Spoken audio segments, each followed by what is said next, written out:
우리들 교회 아침 묵상입니다. 오늘 새벽기도 말씀은 레위기 23장에 기록된 여호와의 절기들에 대한 이야기입니다. 네, 맞습니다. 솔직히 레위기라고 하면 성경을 읽다가 가장 많이 포기하게 되는 지루한 율법책이라는 편견이 있잖아요. 고대 이스라엘 백성들이나 지키던 복잡하고 고리타분한 풍습이라고 생각하기 쉽습니다. 그렇죠. 저도 예전에는 그렇게 생각했습니다. 하지만 오늘 우리가 다룰 레위기 23장의 절기들은 절대 그런 죽은 문자가 아닙니다. 이것은 오늘, 지금 이 순간 여러분의 삶에 직접적으로 적용되는 하나님의 완벽한 스케줄이자 우주적인 마스터 플랜입니다. 자, 이 놀라운 하나님의 시간표 속으로 함께 들어가 보겠습니다. 오늘 말씀의 전체를 관통하는 아주 중요한 열쇠가 하나 등장합니다. 바로 모에드어는 히브리어 단어입니다. 우리 성경에는 이 단어가 절기라고 번역되어 있습니다. 네, 절기요. 그래서 우리는 흔히 추석이나 설날처럼 매년 돌아오는 명절이나 휴일 정도로 생각합니다. 하지만 이 모에드의 진짜 원어적인 의미는 명절이 아닙니다.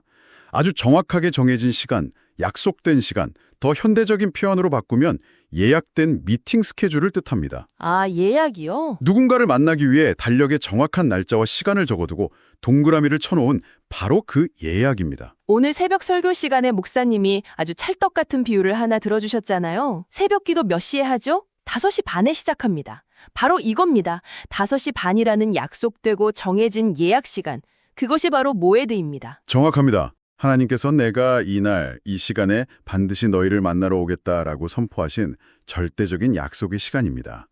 우주의 창조주께서 친히 스케줄을 비워두고 기다리시는 VIP 예약 시간이라는 뜻입니다. 여기서 정말 흥미로운 점은 하나님께서 이 절기들에 이스라엘 백성들을 성회로 모이게 하셨다는 사실에 있습니다.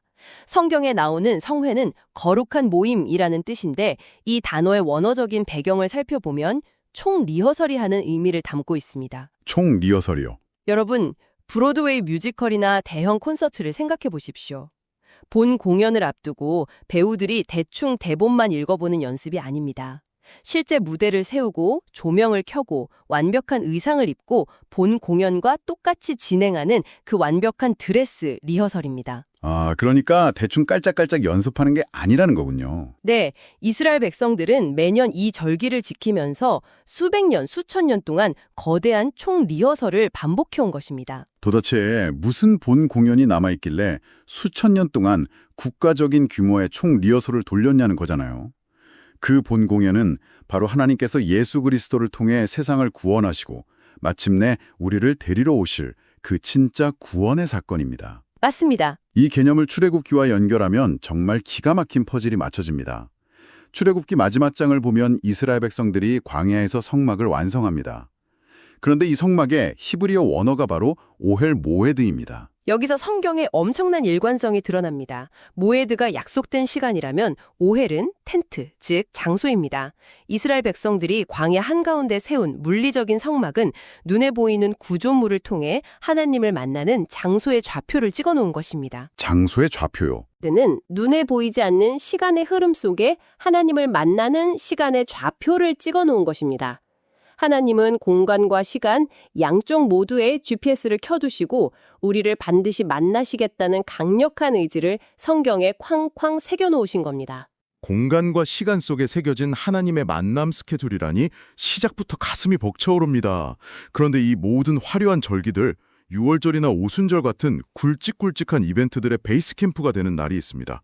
레위기 23장 3절에 가장 먼저 아주 단호하게 등장하는 안식일입니다. 네, 안식일이 먼저 나오죠. 거창한 1년 전이 절기를 설명하겠다고 폼을 잡으시고는 가장 먼저 일주일에 한 번씩 돌아오는 이 안식일을 절대적인 기준으로 못 박아두셨습니다. 안식일이 모든 절기의 근간이라는 사실을 놓치면 레위기의 전체 그림을 잃어버리게 됩니다. 이스라엘의 모든 절기는 기본적으로 확장된 안식일의 개념을 가집니다.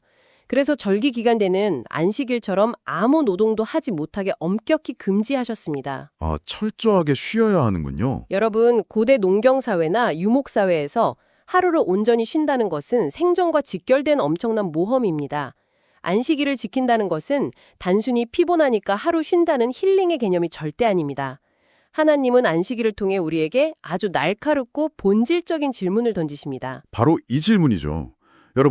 여러분이 가진 시간의 주인이 대체 누구입니까?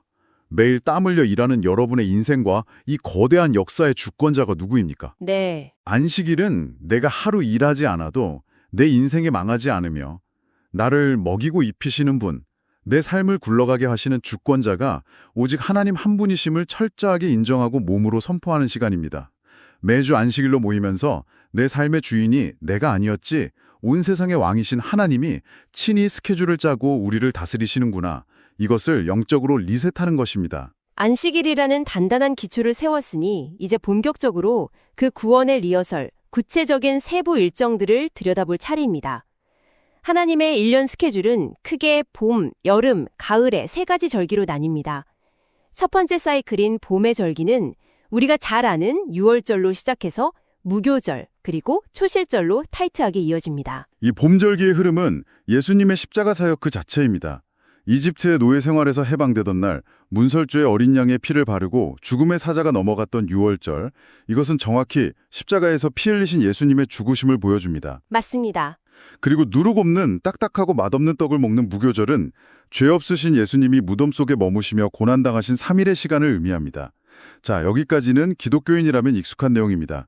그런데 여기서 우리가 주목해야 할 절기는 바로 무교절 기간 중에 맞이하는 초실절입니다. 초실절이 아주 중요하죠. 땅에서 난 첫 열매를 하나님께 바치는 이 초실절이 바로 예수님의 부활을 의미하는 결정적인 스케줄입니다. 자, 이 부분을 풀어보겠습니다. 이 초실절에 숨겨진 하나님의 치밀한 세팅을 보면 전율이 일어납니다. 레위기 23장 11절을 자세히 보면 하나님께서 제사장에게 이 초실절의 첫 열매를 언제 바치라고 명시하셨습니까? 날짜가 아닙니다. 요일을 지정하셨습니다. 바로 안식일 이튿날에 흔들어 바치라고 명령하십니다. 요일이요. 구약시대의 안식일은 토요일로서 유대인들에게 절대불변의 기준이었습니다. 1년 365일 달력이 어떻게 돌아가던 상관없이 반드시 토요일 다음 날에 첫 열매를 바치라고 특정한 요일을 지정해 버리신 것입니다. 토요일 다음 날, 안식일 이튿날. 여러분, 이 날이 무슨 요일입니까? 바로 일요일, 즉 우리가 지키는 주일입니다. 그렇습니다.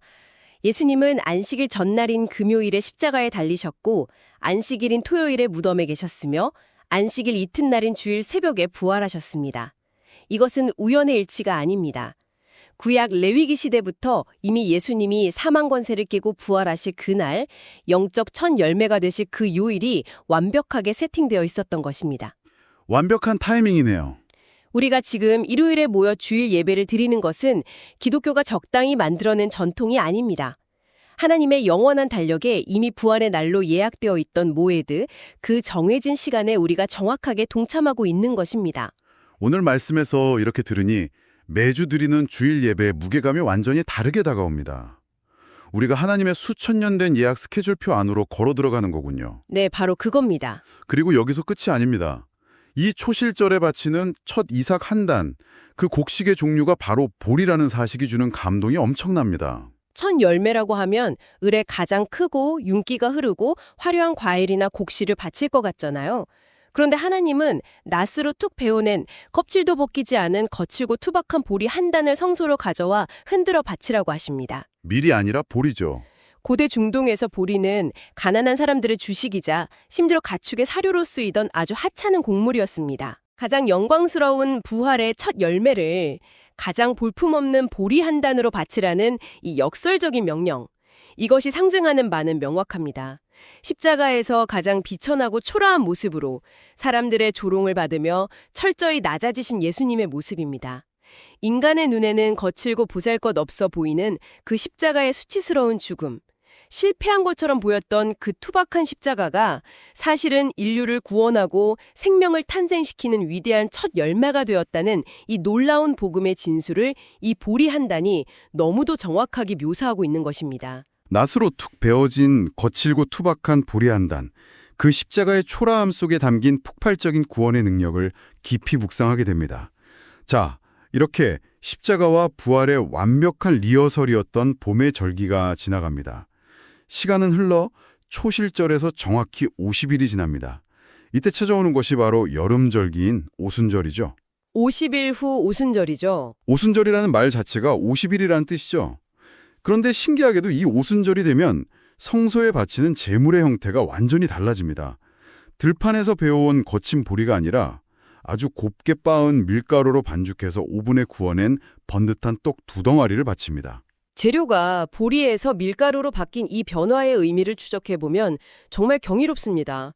초실절에 거친 보리 한 단이 부활하신 예수님, 그분 자신만을 상징했다면 50일 뒤 오순절에 바치는 이 고운 밀가루 떡은 예수님의 부활과 승천 이후에 완성된 결과물을 의미합니다.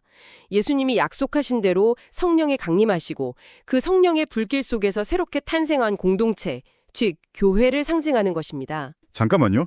여기서 이 절기에 가장 충격적인 미스터리가 등장합니다. 레위기를 읽다가 정말 눈을 의심하게 만드는 파격적인 지시가 내려지거든요. 바로 이 오순절 떡을 구울 때 반드시 누룩을 넣어서 구우라는 명령입니다. 네, 이것이 더 큰 그리움과 어떻게 연결되는지 보면 정말 놀랍습니다. 조금 전 유월절과 무교절에는 죄와 부패를 상징하는 누룩을 집안에서 완전히 치워버리라고, 절대 떡에 넣지 말라고 그토록 엄하게 명령하셨잖아요. 누룩은 구약 성경에서 일종의 영적 생화학 무기처럼 취급받습니다. 영적 생화학 무기, 아주 적절한 표현입니다. 그런데 하나님의 가장 거룩한 성소에 바치는 이 오순절 떡에는 오히려 누룩을 듬뿍 넣어서 바치라고 하십니다.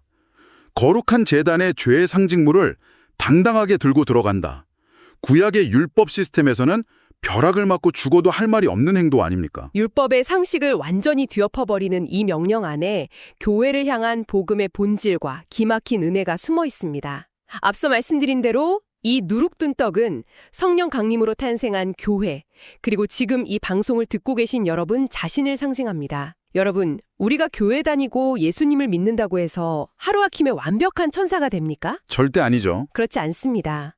교회 안에는, 그리고 우리 내면에는 여전히 부패한 죄의 본성이 끈적하게 남아 있습니다. 이기심, 시기, 질투, 미움 같은 죄의 누룩이 여전히 부글부글 끓어오르는 곳이 바로 현실의 교회입니다. 하나님은 우리 인간의 그런 영적 현실과 한계를 너무나도 정확하게 꿰뚫어보고 계십니다. 그래서 레위기 23장 18절을 보면 하나님이 엄청난 안전장치를 하나 마련해 두셨습니다. 이 누룩이 잔뜩 들어간 떡을 하나님께 바칠 때 절대 떡만 달랑 들고 나오지 못하게 하십니다. 반드시 1년 된 흠없는 어린 양 7마리, 수송아지와 순양을 함께 끌고 와서 속죄의 피를 흘려 함께 드려야 합니다. 바로 그 지점이 복음의 클라이맥스입니다. 떡 자체만 놓고 보면 죄의 누룩을 품고 있는 불결한 덩어리입니다. 당장 버림받아 마땅한 죄인들입니다.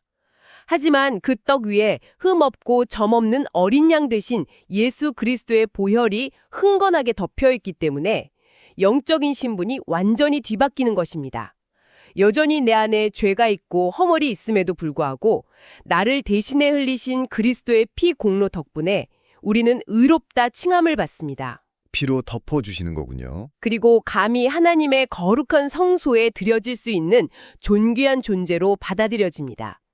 오순절 성령 강림으로 세워진 교회가 도대체 어떤 자격으로 거룩하신 하나님 앞에 서게 되는지를 이보다 더 완벽하고 생생하게 설명할 수는 없습니다. 누룩투성이인 내 모습을 있는 그대로 아시면서도 어린 양의 피로 덮어 안아주시는 하나님의 은혜.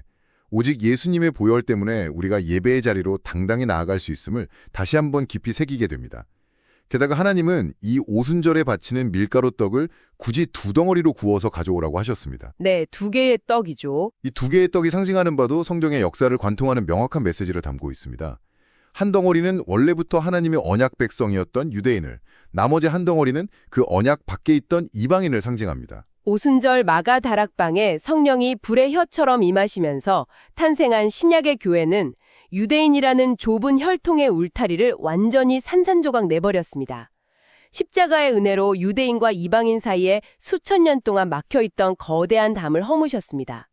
이제는 혈통이나 율법이 아니라 오직 예수의 피를 통해 유대인과 이방인이 하나 되어 이루는 열방의 구원, 이 우주적인 거대한 교회의 탄생을 이 2덩어리의 떡이 완벽한 시각적 자료로 보여주고 있는 것입니다. 봄의 초실절부터 여름의 오순절까지 십자가에서 부활, 그리고 교회의 탄생으로 이어지는 이 숨막히는 구원의 파노라마를 따라왔습니다. 그런데 여러분, 레위기 23장을 쭉 읽어내려가다 보면 이 여름절기인 오순절 설명이 끝나고 가을절기인 나팔절로 넘어가기 직전에 아주 뜬금없고 생뚱맞아 보이는 구절이 하나 불쑥 끼어듭니다. 바로 22절입니다. 너희 땅에 곡식을 벨 때에 반 모퉁이까지 다 베지 말고 떨어진 것을 줍지 말며 그것을 가난한 자와 거류민을 위하여 남겨두라. 네, 각종의 율법이 등장하죠. 성막 이야기, 제사 이야기, 우주적인 구원의 시간표 이야기를 하다가 갑자기 동네 농사 짓는 규칙, 반 모퉁이에 남은 이삭을 줍는 빈민구제법이 왜 이 절기들 한가운데 등장하는 걸까요? 성경을 읽다가 뭔가 문맥에 안 맞고 튀는 구절을 발견했다면 거기가 바로 하나님이 엄청난 비밀을 숨겨두신 보물창고입니다. 이 22절의 배치는 성경 전체의 역사를 꿰뚫는 기가 막힌 복선이자 예언입니다. 앞서 여름절기인 오순절은 성령 강림과 교회의 시대가 열렸음을 의미했습니다. 그리고 이제 곧이어 등장할 가을절기인 나팔절과 초막절은 나팔소리와 함께 예수님이 다시 오시는 재림, 즉 세상의 마지막 추수와 심판을 의미합니다. 재림이군요. 자, 그렇다면 오순절의 여름과 나팔절의 가을, 그 사이, 성령이 임하신 후 예수님이 다시 오시기 전까지의 그 기나긴 공백기, 바로 지금 우리가 살고 있는 이 21세기의 시대는 성경의 달력으로 볼 때 어떤 시대입니까? 바로 밭 모퉁이에 남겨진 이삭을 줍는 시대, 유대인이 아닌 이방인들이 구원받는 이방인의 시대입니다. 구약의 룻기 이야기가 바로 이 지점에서 완벽하게 오버랩되는군요. 이스라엘 백성도 아니었고 심지어 저주받은 민족이었던 모압의 이방 여인 룻. 그녀가 이스라엘 땅에 들어와서 보아스의 밭 모퉁이에 떨어진 이삭을 주우며 생명을 연명하잖아요. 맞습니다. 또에 당당히 이름을 울리게 된 그 엄청난 사건 말입니다. 룻기의 실천이 바로 이 레위기 32장 22절의 성취입니다. 이 율법의 배치는 절대 우연이나 편집의 실수가 아닙니다. 예수님의 십자가와 성령 강림으로 교회가 탄생한 이후 예수님이 세상을 심판하러 다시 오실 그 거대한 가을의 추수가 시작되기 전까지의 기간, 바로 지금 이 순간이 본래 이스라엘 자손이 아니었던 이방인들, 즉 청취자 여러분과 저 같은 이방인들이 하나님의 은혜 안으로 폭포수처럼 쏟아져 들어오는 구원의 타이밍, 바로 은혜의 넉 달 농사 기간입니다. 정말 압도적인 은혜의 스케줄입니다. 냉정하게 말해서 여러분과 저는 유대인도 아니고 혈통적인 이스라엘 자손도 아닙니다. 우리는 그저 하나님의 구원 계획에서 멀리 떨어져 있던 반 모퉁이에 남겨진 은혜의 부스러기, 그 이삭을 줍기 위해 납작 엎드린 가난한 이방인들에 불과했습니다. 그런데 온 우주를 창조하신 하나님은 이 거대한 인류 구원의 스케줄 한가운데에 우리 같은 가난한 자와 나그네를 위한 반 모퉁이의 자리를 아주 정확하고 세밀하게 마련해 두셨습니다. 하나님께서 고대 이스라엘 백성들에게 이 절기를 주시면서 이렇게 선포하신 것과 같습니다. 너희는 이 절기를 매년 지키면서 내가 어떻게 세상을 구원하는지 똑똑히 지켜봐라. 나는 내 본 백성인 유대인뿐만 아니라 저 멀리 이름도 모르는 땅에 흩어져 있는 이방의 나그네와 가난한 자들까지 내 은혜의 반모퉁이로 싹 다 끌어모아 나의 백성으로 삼을 것이다. 이 원대하고 가슴 벅찬 구원의 마스터 플랜을 매년 덜기라는 총 리허설을 통해 이스라엘의 몸과 시간 속에 깊숙이 각인시키신 것입니다. 그렇습니다, 여러분. 우리는 지금 오순절의 성령 강림과 나팔절의 재림 사이, 이방인들을 향해 구원의 문이 활짝 열려있는 그 치열하고 은혜로운 시간표 한가운데를 걷고 있습니다. 우리는 매일 아침 눈을 뜨면서 오늘도 출근해야 하네. 내 인생은 매일 똑같고 쳇바퀴 도는 것 같아. 혹은 나는 아무런 계획도 없이 그냥 내 멋대로 세상의 파도에 휩쓸려 막 살아가는 것 같아 라고 느끼실 때가 많을 것입니다. 하지만 레위기 23장의 말씀을 통해 우리가 확인한 진실은 결코 그렇지 않다는 것입니다. 오늘 우리가 나눈 이 깊고 거대한 말씀의 결론은 이것입니다. 매일매일 내 멋대로 살아가는 것 같지만 사실 우리의 삶은 철저하게 하나님의 달력에 동그라미 쳐진 완벽한 모에드, 그 구원의 약속된 시간 안에 단단하게 보호받으며 들어있습니다. 온 세상의 왕이신 하나님께서 직접 시간표를 짜고 여러분을 만나러 오십니다. 그렇다면 오늘 여러분이 겪게 될 크고 작은 만남과 일정 속에는 어떤 하나님의 치밀한 리허설이 숨어 있을까요? 오늘 우리는 하나님의 스케줄표를 엿보았습니다. 십자가의 초라함을 품은 거친 보리 한 단의 낮아짐, 죄투성이인 우리를 십자가의 피로 덮어주신 누룩든 떡의 은혜, 그리고 성경의 스케줄 한가운데 반모퉁이를 남겨두시고 이방인인 우리를 초청하신 그 크신 사랑. 이 모든 것이 저와 여러분을 구원하기 위해 세팅된 하나님의 완벽한 스케줄이었습니다.